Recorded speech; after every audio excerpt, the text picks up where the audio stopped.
Zamora, Michoacán, amanecía con un olor espeso a pan recién horneado cuando la quietud del barrio fue rota por sirenas que se acercaban desde la avenida principal.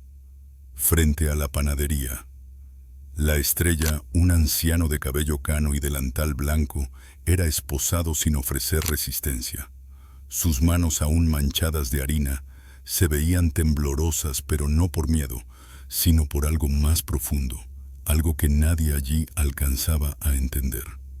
A pocos metros dos jóvenes yacían convulsionando sobre el asfalto, el rostro amoratado, la espuma mezclada con sangre, saliendo de la boca, mientras paramédicos intentaban inútilmente salvarlos.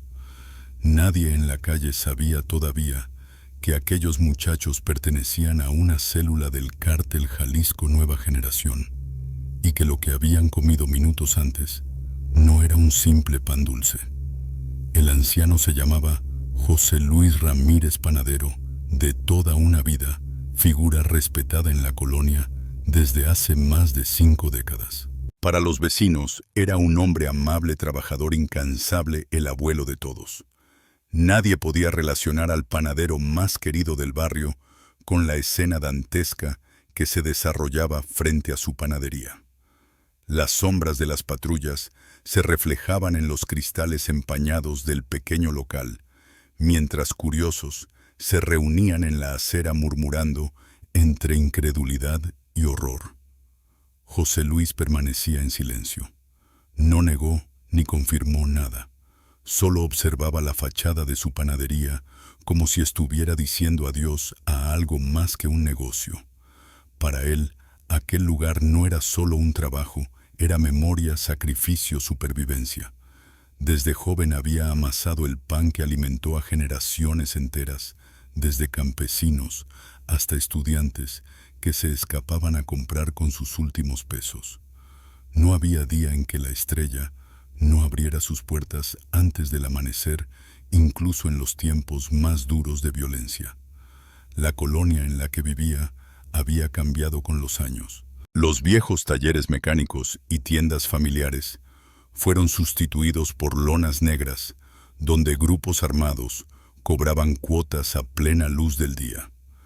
La presencia del CJNG se hizo tan normal que los vecinos aprendieron a no mirar, a no preguntar, a seguir caminando, aunque escucharan gritos al otro lado de la calle.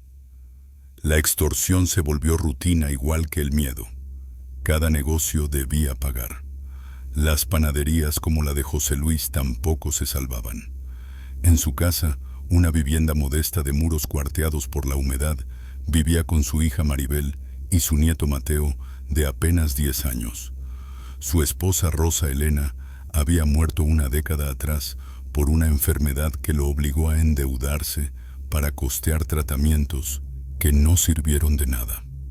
Desde entonces, José Luis volcó su vida en el pequeño Mateo, un niño de ojos brillantes que lo acompañaba cada tarde a recoger las charolas de pan. «Algún día esto será tuyo», le decía. Y el niño sonreía siempre, sin entender del todo lo que significaba cargar con un negocio que sobrevivía gracias a pagar cuota cada semana a hombres armados. La tragedia que transformó a José Luis comenzó 3 meses antes del día de su detención.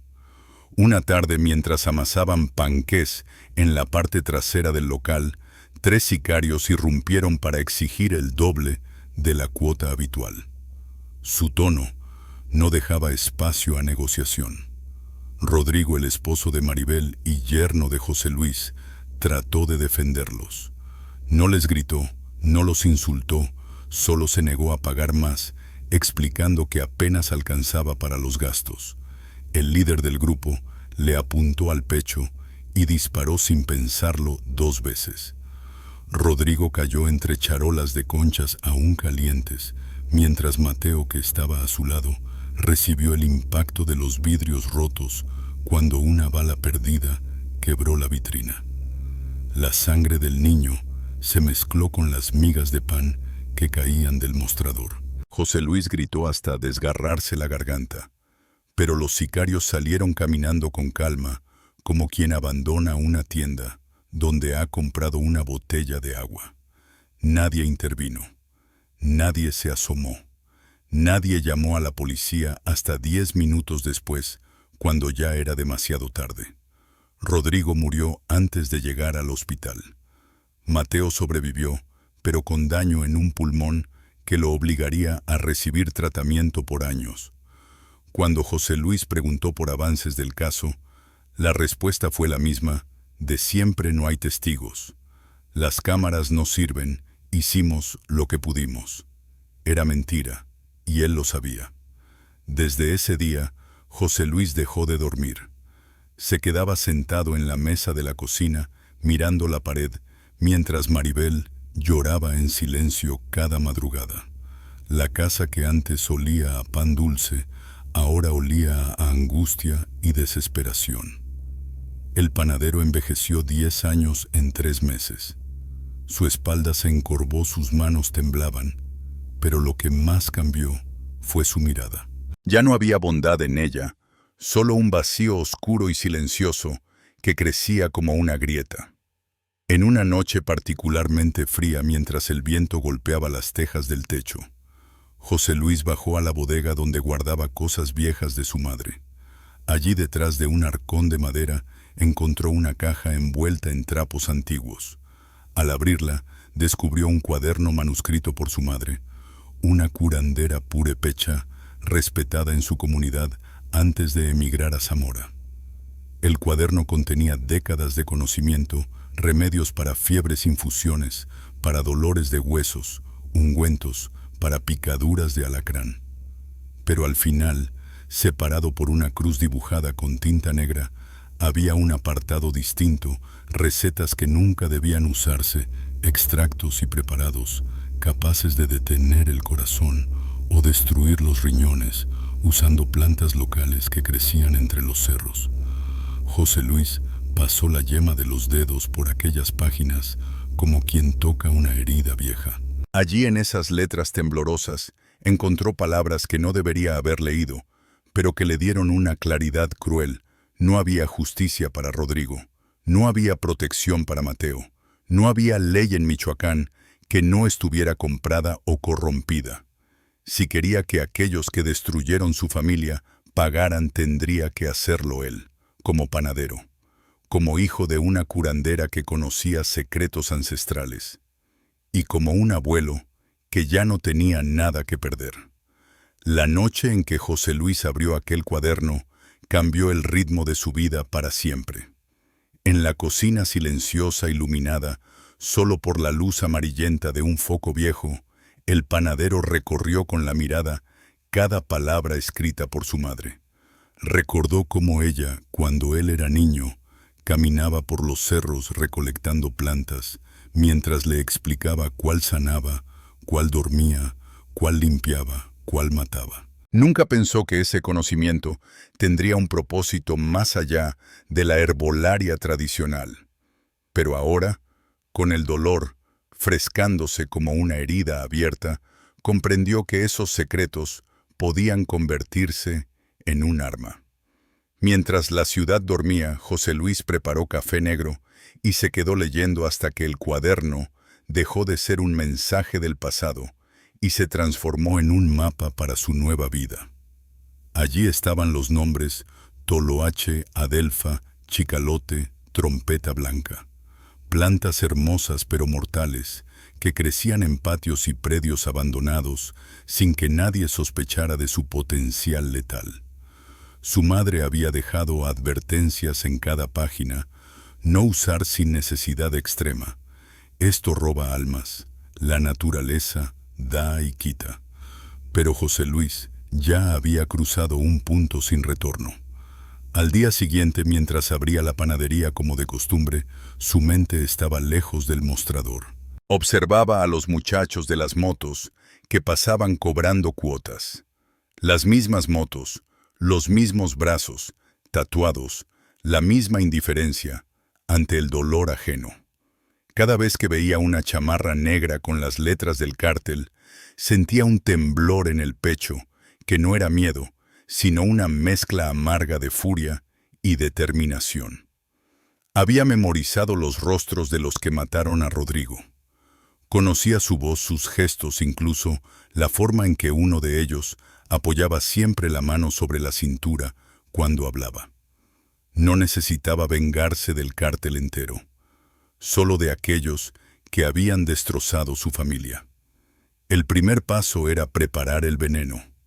José Luis sabía que debía hacerlo sin dejar rastros en la panadería ni en su casa. Escogió la bodega abandonada junto al río, la misma donde guardaba sacos viejos de harina y hornos averiados. Allí nadie entraba desde hacía años. Por las noches, cuando Maribel dormía exhausta y Mateo apenas podía respirar sin dolor, el panadero salía en silencio, con una linterna y una mochila. Caminaba entre calles oscuras, esquivando perros callejeros, hasta llegar a la bodega donde comenzaba su nueva rutina. Recolectó flores de adelfa en un lote baldío, 2 calles más arriba. Las eligió con cuidado, sabiendo que incluso tocarlas sin guantes podía irritar la piel. Luego recogió semillas de toloache impregnadas de un olor dulzón capaz de provocar alucinaciones en dosis pequeñas y muerte en grandes cantidades. Lo mezcló todo, siguiendo las indicaciones del cuaderno: moler las hojas secas en un metate viejo, calentar el polvo con agua hasta formar una pasta espesa, dejarla reposar 3 noches en un frasco sellado. Aquella sustancia era incolora, casi sin olor, tan peligrosa que una sola cucharada podía destruir los órganos de un adulto en horas. El segundo paso era elegir la manera de administrarlo. Y ahí José Luis sabía que tenía una ventaja que nadie sospecharía. Toda la colonia, incluso los sicarios, amaban su pan dulce. Las conchas, los cuernitos, las campechanas. Los jóvenes que recogían cuotas compraban pan cada tarde para comerlo durante sus rondines. No había un solo negocio en la zona donde no hubieran dejado sus huellas. Sabían quién era el panadero. Sabían que era inofensivo. Sabían que un hombre que huele a levadura y azúcar no es enemigo de nadie. Esa misma semana empezó a experimentar. Preparó 2 charolas de pan especial, una con ingredientes normales y otra con pequeñas dosis de la mezcla mortal. A simple vista eran idénticas. La única diferencia era un patrón casi imperceptible en la superficie, una marca que él podía distinguir porque la había moldeado con la mano derecha, presionando ligeramente el borde. Ese sería el sistema. Una forma de separar el pan para sus clientes habituales y el pan reservado exclusivamente para quienes le habían arrebatado a su familia. Pasaron días de observación silenciosa. José Luis notaba cada moto que se detenía frente a su local, cada escopeta colgando del hombro, cada mirada fría. Sabía quién era quién. Sabía cuántos integrantes tenía el grupo que controlaba la zona. 10, tal vez 12. De ellos 4 habían estado presentes cuando Rodrigo fue asesinado. Y esos 4 fueron los primeros en su lista. El primero en caer fue un muchacho flaco, de no más de 23 años, que siempre llegaba a comprar 3 cuernitos y un café de olla. Aquel día José Luis le entregó una bolsa con 3 piezas de pan de la charola marcada. El joven le dio una sonrisa distraída, metió el pan en la mochila y siguió su camino. Esa noche, según los vecinos, se escucharon gritos en una casa cercana al mercado. Nadie llamó a las autoridades. Nadie salió a comprobar. Al día siguiente la noticia se regó en susurros. Dicen que un muchacho del cártel amaneció muerto, que traía espuma en la boca, que se retorció horas. José Luis siguió horneando con la misma calma de siempre. El segundo y el tercero murieron a los pocos días en distintos puntos de la ciudad con síntomas idénticos. Los paramédicos culparon a una intoxicación alimentaria. Los sicarios murmuraban entre ellos que quizás se habían drogado de más. Nadie sospechó del panadero. Nadie excepto José Luis sabía que aquello era apenas el principio. Lo que él no sabía era cómo comenzarían a cambiar las cosas dentro del propio cártel, porque aunque la muerte de 3 jóvenes no alarmaba demasiado a alguien en algún rincón oscuro de la organización, empezaría a sospechar que no era casualidad. Alguien observaría que los muertos tenían un patrón. Alguien que tarde o temprano pondría sus ojos en la panadería. Y cuando eso ocurriera, no habría vuelta atrás para José Luis Ramírez. Las muertes de los primeros jóvenes del cártel pasaron casi desapercibidas para la mayoría de la colonia, pero dentro de la organización, los rumores comenzaron a rodar como piedras cuesta abajo. A simple vista, parecía una racha de mala suerte, intoxicaciones, sobredosis. Tal vez un lote de droga cortada con químicos defectuosos. En Michoacán nada sorprendía ya. Sin embargo, el líder local conocido como el Turco, un hombre corpulento con tatuajes en el cuello y mirada desconfiada, sabía que las coincidencias no existían cuando 3 hombres caían con los mismos síntomas en menos de 2 semanas. El Turco mandó llamar a sus operadores. En su casa de seguridad, un cuarto húmedo con paredes desconchadas y un ventilador que apenas funcionaba, los reunió alrededor de una mesa llena de botellas vacías y armas limpias. «A ver, cabrones», dijo golpeando la mesa con los nudillos. «¿Quién está matando a mis muchachos?» Nadie respondió. Algunos se encogieron de hombros. Otros desviaron la mirada. «No puede ser droga, Turco», dijo uno de ellos. «Los 3 no consumían lo mismo». «¿Y comida?», preguntó otro. «Podría ser algo que compraron en la calle». El líder gruñó exasperado. «Averigüen dónde comieron, dónde compraron, con quién hablaron. No quiero otro muerto sin saber por qué». Mientras en el mundo del cártel comenzaban a sospechar, José Luis continuaba con su plan en silencio. Cada noche, mientras la ciudad apagaba sus luces, él trabajaba solo en la bodega oculta junto al río.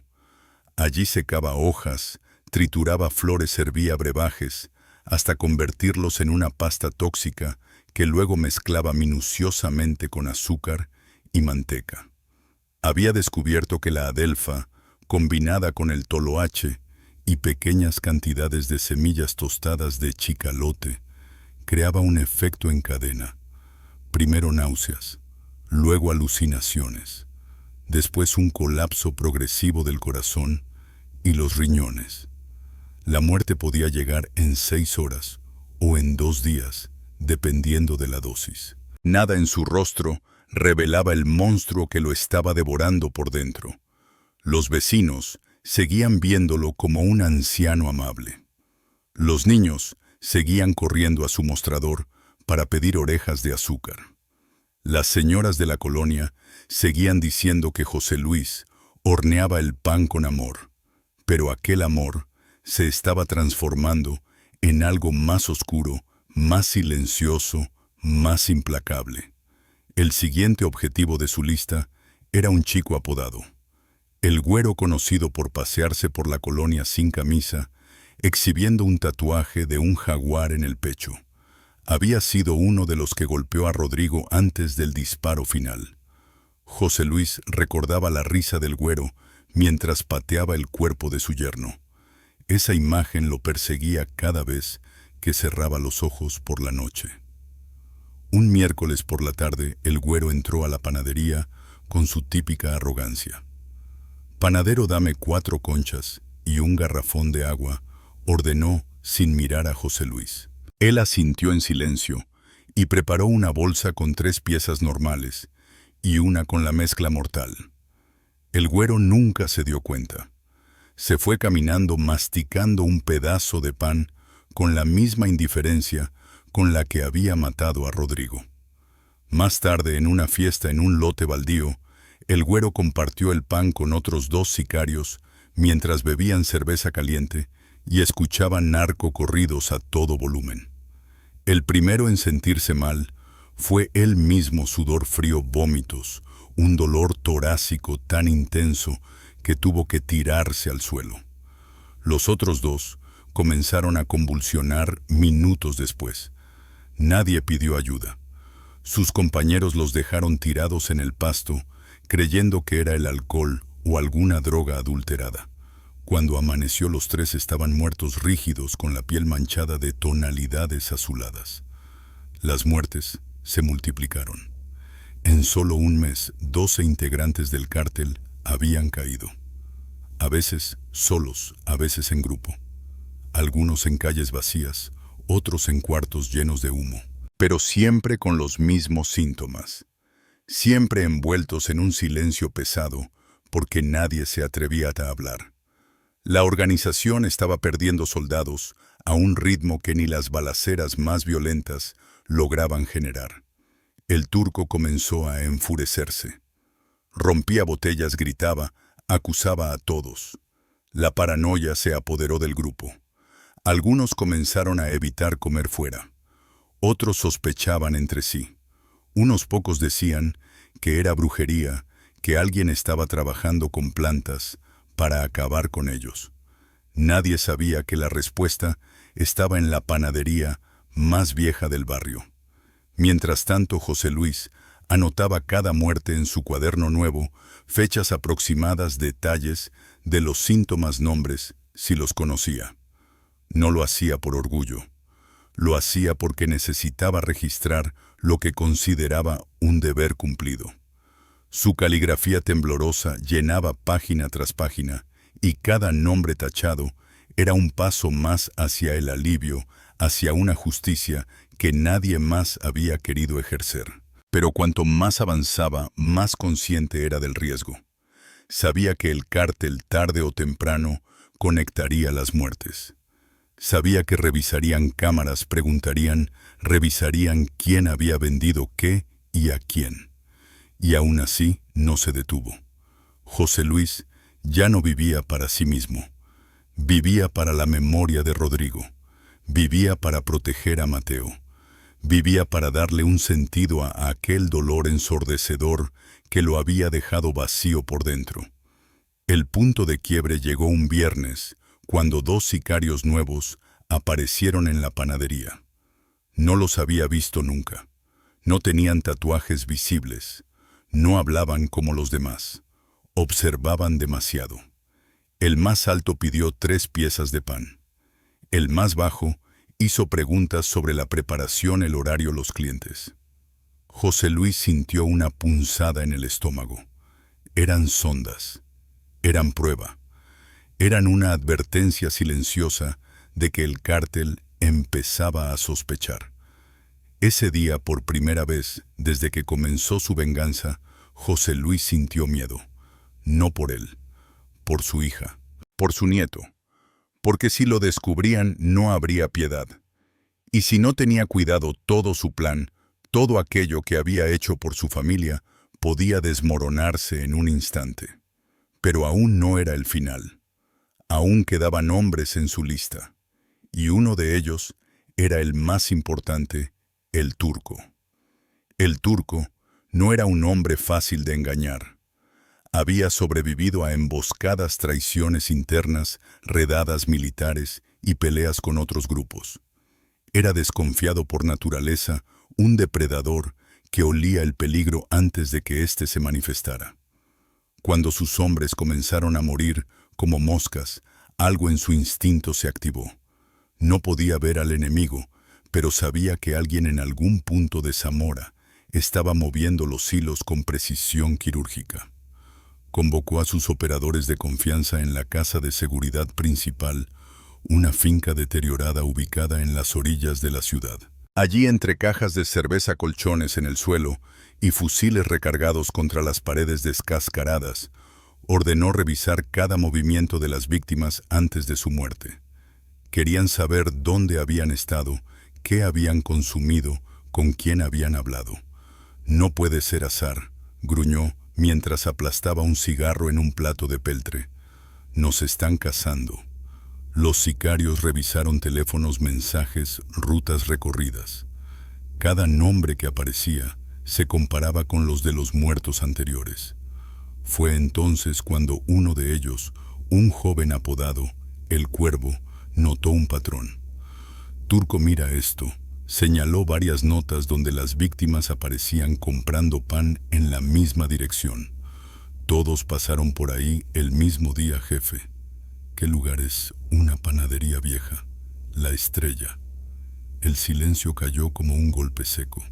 ¿El panadero ese viejito?, preguntó un sicario entre risas incrédulas. Él. No mames, Cuervo, te estás volviendo loco. Pues explica tú, ¿por qué todos comieron pan del mismo sitio antes de morirse? Los presentes intercambiaron miradas inquietas. El turco no se reía. Lo conocían bien cuando inclinaba la cabeza hacia la derecha y fruncía los labios. Estaba procesando información con una intensidad peligrosa. Manden dos, ordenó finalmente. Que vayan vestidos como civiles. Si el viejo les da pan normal, seguimos buscando. Si les da pan distinto, quemamos esa panadería con todo y dueño. Las palabras quedaron suspendidas en el aire, densas, cargadas de una violencia contenida. Mientras el cártel tejía sus sospechas, José Luis vivía con una inquietud que solo aumentaba cada día. Desde la visita de los dos hombres desconocidos en su panadería, dormía menos y vigilaba más. Cada ruido en la calle lo obligaba a asomarse por la ventana. Cada par de motos que pasaba cerca le aceleraba el corazón. Aún así, su determinación no flaqueaba. Sabía que estaba caminando sobre una cuerda floja, pero también sabía que ya no podía retroceder. Una tarde, mientras horneaba un lote de pan dulce, abrió su cuaderno y repasó los nombres tachados. 16. 16 hombres que, según él, ya no volverían a lastimar a nadie. Pero faltaban 5. 5 que seguían extorsionando, golpeando, amenazando. 5 que formaban el círculo cercano del turco. Todavía no murmuró mientras cerraba el cuaderno con un suspiro. El cuarto objetivo del grupo principal, apodado el Tata, era un sicario veterano duro de matar y conocido por su brutalidad. José Luis lo había visto muchas veces desde la vitrina de su panadería. Tenía la voz ronca de quien ha fumado durante décadas y un temperamento impredecible. Fue él quien, después de la muerte de Rodrigo, intimidó a Maribel cuando ella se negó a seguir pagando cuota por una semana. José Luis nunca olvidó la expresión del Tata mientras la amenazaba con quemar la panadería si no cooperaba. Una mañana el Tata llegó como siempre a comprar pan dulce antes de reunirse con los demás. José Luis preparó 3 piezas especiales para él. Pero algo distinto ocurrió. El Tata no se fue de inmediato.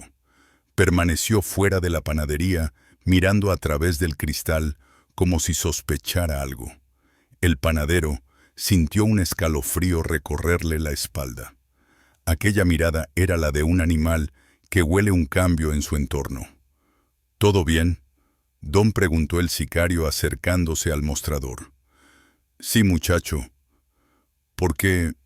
No sé. Usted se ve muy callado últimamente. José Luis forzó una sonrisa. La edad, hijo. La edad pesa. El Tata tomó la bolsa de pan, la olfateó brevemente y se marchó. José Luis lo vio alejarse y sintió que las piernas le temblaban. Sabía que ese hombre era más peligroso que los otros. Sabía que si algo lo delataba el Tata, sería el primero en volver para sacarlo, arrastrando fuera de la panadería. Esa noche, 3 ambulancias llegaron al barrio de La Libertad. 3 hombres habían colapsado casi al mismo tiempo en un cuarto donde planeaban un secuestro. Fueron encontrados convulsionando con los ojos en blanco, y aunque las autoridades llegaron rápido, ninguno sobrevivió. Entre los muertos estaba el Tata. Los vecinos comentaron que algo raro pasaba con los del cártel, pero nadie se atrevió a investigar más. En Michoacán la curiosidad era una sentencia de muerte. A la mañana siguiente, dos jóvenes en una moto Yamaha azul llegaron a la panadería. No tenían tatuajes visibles ni ropa que los delatara. Eran los enviados por el turco. «Buenos días, don. ¿Nos da un par de piezas de pan para llevar?» José Luis supo de inmediato que no eran clientes. El tono, la forma de mirar, la rigidez corporal. Incluso antes de abrir la boca, ya sabía quiénes eran. Ese día, el panadero tomó la decisión más difícil de su vida. No les dio pan envenenado. Les entregó piezas completamente normales. Al alejarse con la bolsa en las manos, los dos jóvenes se miraron entre sí sin decir palabra. Cuando regresaron con el turco horas después, informaron que no habían sentido malestar. «El pan está limpio, jefe». «Entonces no es el panadero», dijo uno aliviado. Pero el turco no parecía convencido. «¿Comieron el pan enfrente de él?» «Sí». «Entonces no sirve la prueba. Tal vez el viejo escoge a quién joder y a quién no». Lo dicho se quedó grabado en las paredes de la casa de seguridad como una advertencia. El turco se levantó, agarró su rifle y caminó hacia la ventana observando la calle. «Ese viejito tiene algo raro, y hasta que sepa qué es, nadie compra pan ahí, nadie». Mientras el cártel buscaba pruebas, José Luis tenía claro que debía acabar antes de que lo acorralaran. Quedaban 4. Y entre esos 4 estaba el más importante, el turco, el hombre que dirigió la extorsión, que permitió la muerte de Rodrigo, que mandó amenazar a Maribel. José Luis sabía que matar al turco sería distinto. No bastaría con hacerle llegar pan dulce. No bastaría con esperar que él por azar entrara en su negocio. Tenía que llevarle el veneno él mismo, sin margen de error, sin testigos. Pero no sabía que mientras él planeaba su próximo paso, el turco ya había tomado una decisión propia: vigilarlo, acecharlo, descubrirlo. Y así dos caminos destinados a destruirse comenzaron a acercarse milímetro a milímetro hacia un choque inevitable. Desde que el turco ordenó vigilar la panadería, José Luis sintió el peligro adherirse a su espalda como una sombra húmeda.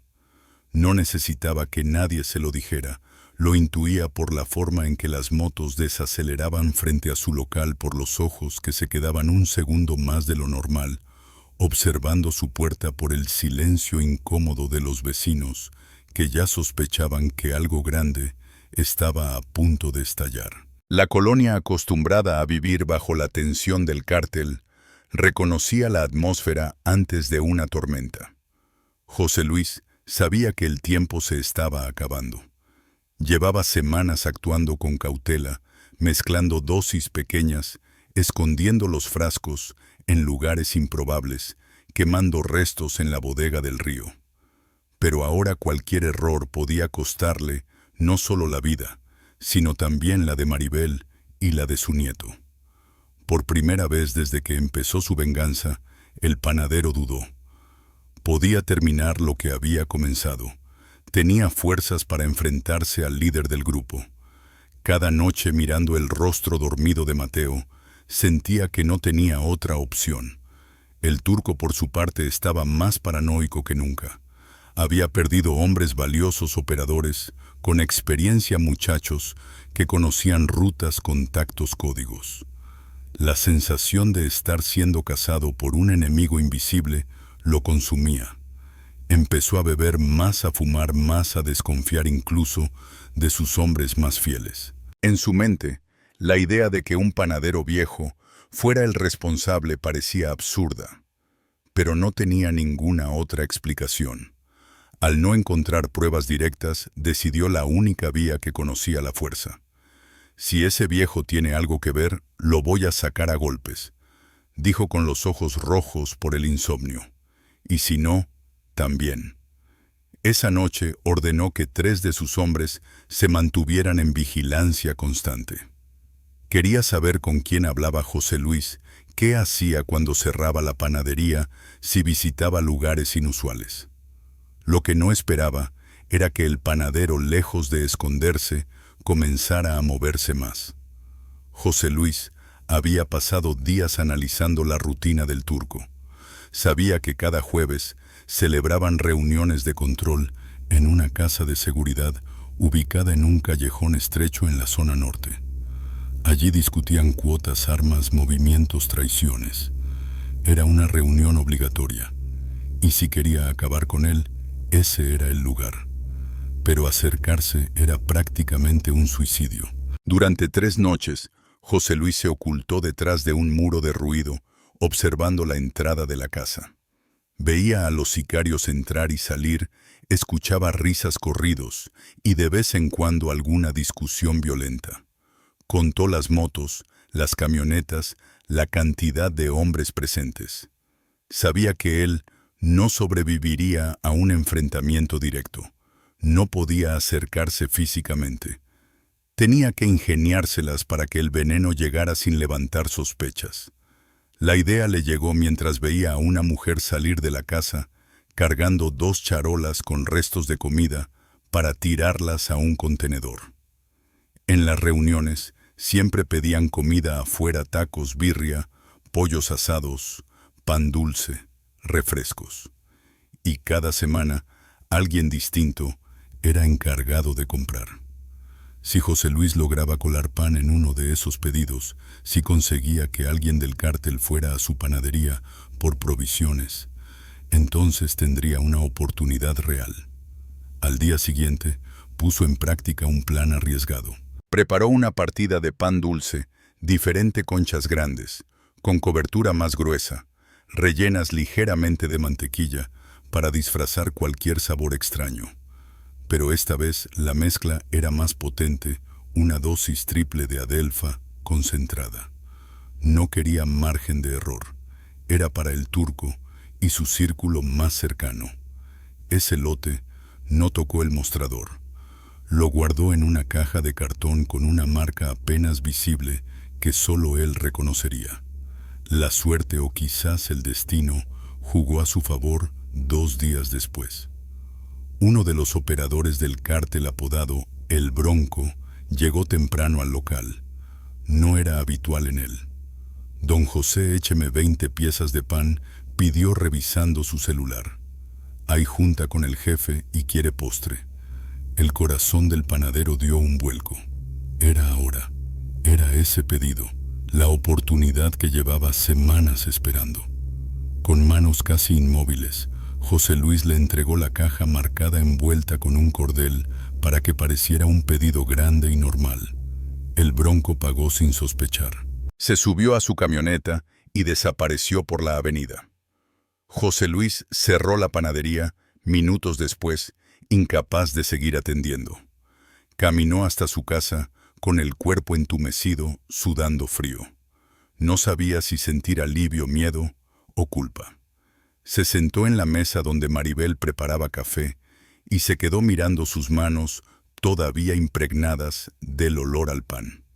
Lo que fuera que ocurriera después, ya no dependía de él. En la casa de seguridad, los hombres del turco estaban de buen humor. Habían recibido armas nuevas, dinero fresco y noticias de un cargamento que pronto sería distribuido. La música sonaba fuerte. Las risas retumbaban en las paredes. El Bronco dejó la caja sobre la mesa junto a las botellas de refresco. Lo que pidió el jefe, anunció. El turco abrió la caja, tomó una concha y la mordió sin pensar, sin imaginar que ese bocado sería el principio del fin. Los demás hicieron lo mismo. Las piezas de pan desaparecieron rápido, acompañadas de tragos de refresco y comentarios vulgares sobre sus últimos trabajos. Pasó media hora antes de que los primeros síntomas aparecieran. Uno de los operadores dejó caer una cerveza. Otro se llevó la mano al estómago. El turco frunció el ceño, sintiendo una punzada punzante en el pecho. «¡Qué ching!», alcanzó a decir antes de que el mareo lo obligara a recostarse en la silla. En menos de 30 minutos, la sala entera era un caos. Hombres vomitando sangre, otros intentando arrastrarse hacia la puerta, uno convulsionando sobre un colchón viejo. Los gritos inundaron la casa. Algo nos dieron, cabrones. Cierren la puerta, traigan agua, pero era inútil. El veneno ya estaba actuando. El turco, con el rostro desfigurado por el dolor, intentó levantarse, pero sus piernas no respondieron. Su respiración era entrecortada, brutal. Nos envenenaron, susurró con los ojos enrojecidos de rabia. Su mente, ya fragmentada por los efectos de la toxina, buscó una sola imagen, una sola figura, un solo enemigo posible: el panadero. Los sobrevivientes llamaron a otros sicarios para pedir ayuda, pero cuando llegaron los refuerzos, la mayoría ya estaba muerta. El olor metálico de la sangre y los vómitos inundaba la casa. Las paredes parecían absorber los gritos de agonía. Y mientras el cártel entraba en pánico, mientras los cuerpos eran sacados envueltos en mantas viejas, mientras la muerte caminaba silenciosa por esa casa, José Luis se encontraba sentado en la cocina de su hogar, mirando la taza de café que se enfriaba entre sus manos. Sabía que esa noche cambiaría todo. Sabía que el cártel no perdonaría. Sabía que vendrían por él. Y aún así no sintió miedo. Solo una extraña calma, como si el peso que había cargado durante meses comenzara a desvanecerse lentamente. Faltaba solo una pieza en el tablero, una que él aún no sabía si lograría sobrevivir para enfrentar. Los sobrevivientes de la masacre en la casa de seguridad no tardaron en reaccionar. La escena que encontraron: cuerpos retorcidos en el piso, ojos vidriosos, charcos de sangre mezclados con vómito, dejó claro que no se trataba de un ataque armado. Aquello era algo diferente, algo que ninguno de ellos había visto antes. Y en el centro de ese caos, en la mirada desorbitada del turco, antes de perder el conocimiento, había un nombre silencioso, casi inaudible, que solo uno de los presentes alcanzó a entender: el panadero. Esa palabra fue suficiente para que las alarmas estallaran en la estructura del cártel. El Bronco, aún tambaleándose por los efectos tardíos del veneno, tomó su arma y salió con 2 hombres más rumbo a la panadería. El motor de la camioneta rugía mientras avanzaban por las calles, como animales heridos buscando al cazador. No había estrategia, no había cautela, solo rabia, desesperación y la certeza de que alguien había humillado al cártel de una manera impensable. En la colonia, los vecinos comenzaron a esconderse detrás de las cortinas cuando vieron la camioneta negra detenerse frente a la Estrella. Sabían lo que significaba. Sabían que ese lugar en cuestión de minutos podría convertirse en un infierno. José Luis estaba terminando de acomodar una bandeja de bolillos cuando escuchó los frenos chirriando. No necesitó mirar para saber quién había llegado. Cerró los ojos un instante, respiró despacio y se quedó inmóvil, como si estuviera aceptando que el último capítulo de su vida finalmente había llegado. Maribel, que estaba guardando ingredientes en la parte trasera, no entendió al principio.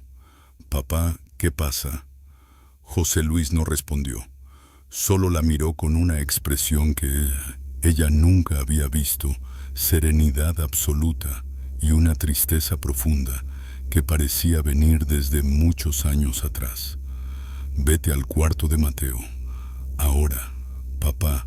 ¿Por qué? Hazlo, hija. Por favor». Maribel, temblando, obedeció. La puerta del local se abrió de golpe.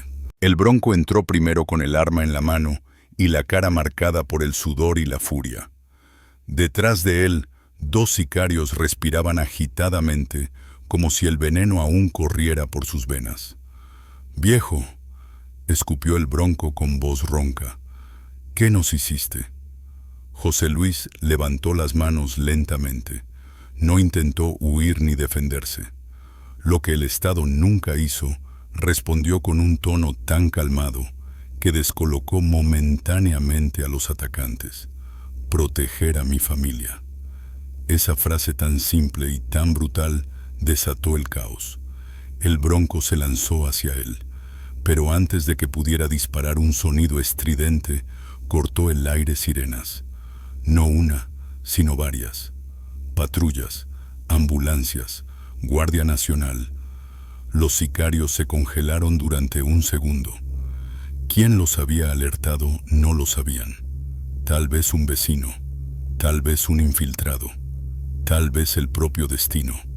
El Bronco intentó apuntar, pero la puerta se abrió de nuevo y una ráfaga de órdenes retumbó por el local. Armas arriba, manos donde podamos verlas. Policía de Investigación del Estado. ¡A suelo, cabrones! Los 3 sicarios reaccionaron tarde. Fueron reducidos en segundos. El Bronco cayó al piso gritando insultos que nadie escuchó.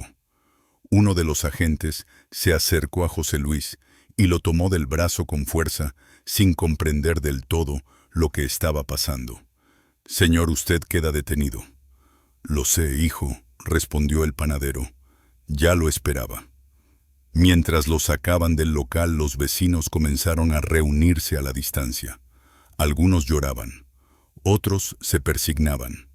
Nadie sabía la verdad completa, pero muchos intuían que aquel hombre, ese anciano de manos curtidas por la harina, había hecho algo que nadie más se atrevió a hacer. José Luis fue llevado directo a la Fiscalía Regional. En cuanto llegó las piezas, empezaron a encajar. Había sobrevivientes del cártel declarando síntomas idénticos. Había más de 20 muertos en 2 meses. Había una caja de pan dulce en la escena donde habían caído los últimos hombres del Turco. Y sobre todo, había evidencia incautada en la bodega junto al río. Los agentes que catearon el lugar encontraron frascos con extractos vegetales, hojas secas, utensilios manchados y un cuaderno con 21 nombres escritos en tinta negra. Los nombres estaban tachados cada uno, marcado con una cruz. Aún así, José Luis no negó nada. No intentó justificarse. No buscó excusas. Cuando los fiscales le preguntaron por qué lo había hecho, respondió con una sinceridad que desconcertó a todos. Porque ellos mataron a mi yerno, porque casi matan a mi nieto, porque el Estado no los tocó, porque nadie más iba a detenerlos. Hizo una pausa. Y porque ya no tengo miedo. El interrogatorio se extendió por horas. Los peritos toxicológicos confirmaron la presencia de oleandrina en las muestras de pan recuperadas. Los análisis de los frascos encontrados coincidían con la misma composición. Para la fiscalía el caso era claro, pero el juicio fue otra historia. La prensa se lanzó sobre el caso como buitres. El panadero vengador, el asesino de Zamora, el viejo que envenenó al cejo NEG. Las versiones se multiplicaron. Algunos lo llamaban héroe popular, otros lo condenaban como un asesino serial. Formaron debates en televisión, en radio, en redes. El país entero hablaba de él. En el tribunal, sin embargo, la ley fue inflexible. 21 homicidios son demasiados, incluso si las víctimas pertenecen a un cártel. Los psiquiatras forenses analizaron su estado mental. Dijeron que había actuado con duelo extremo, pero no perdió la capacidad de distinguir entre el bien y el mal. La fiscalía pidió condena máxima. La defensa pidió clemencia. José Luis escuchó todo en silencio. No buscaba compasión. Solo quería que el mundo supiera por qué lo hizo. Cuando el juez le ofreció la oportunidad de decir sus últimas palabras, él se levantó con esfuerzo y habló sin temblar. «No lamento lo que hice. Lamento lo que me obligaron a hacer». Miró hacia la sala, hacia el público, hacia los fiscales. «No soy un héroe. Pero ellos...» Respiró hondo. «Ellos ya no van a matar a nadie más». El juez con semblante grave dictó sentencia: más de 60 años de prisión sin beneficio de reducción. José Luis apenas asintió. Fue trasladado al penal de Mil Cumbres, un edificio húmedo de muros gruesos, donde cumpliría el resto de su vida. Le asignaron una celda pequeña, con una cama de metal y una ventana enrejada por donde entraba la luz solo al amanecer. Los internos lo observaban con curiosidad y cierto respeto. Algunos incluso le decían don José, sin saber realmente quién era. Mientras tanto, en Zamora, la panadería cerró sus puertas para siempre. Maribel y Mateo se mudaron con familiares a otra ciudad. El local quedó vacío con el letrero descolorido aún colgando sobre la puerta. Con el tiempo las lluvias fueron borrando el olor a pan dulce que alguna vez llenó la calle. Pero los vecinos nunca olvidaron. Había quienes dejaban flores frente a la cortina metálica. Había quienes murmuraban oraciones. Y había quienes aseguraban que gracias a ese anciano, la colonia tuvo unos meses de paz que jamás habían conocido. En la celda, José Luis se acostaba cada noche mirando el techo. Pensaba en Rodrigo, pensaba en Mateo, pensaba en el pan que horneó durante 50 años, pensaba en las manos jóvenes que ya no causarían daño a nadie. Cuando un compañero de celda le preguntó un día si se arrepentía, José Luis cerró los ojos y murmuró: «No lo sé, pero lo volvería a hacer». Y con esa frase, el hombre que alguna vez fue solo un panadero, terminó de convertirse para bien o para mal en una leyenda más del infierno mexicano.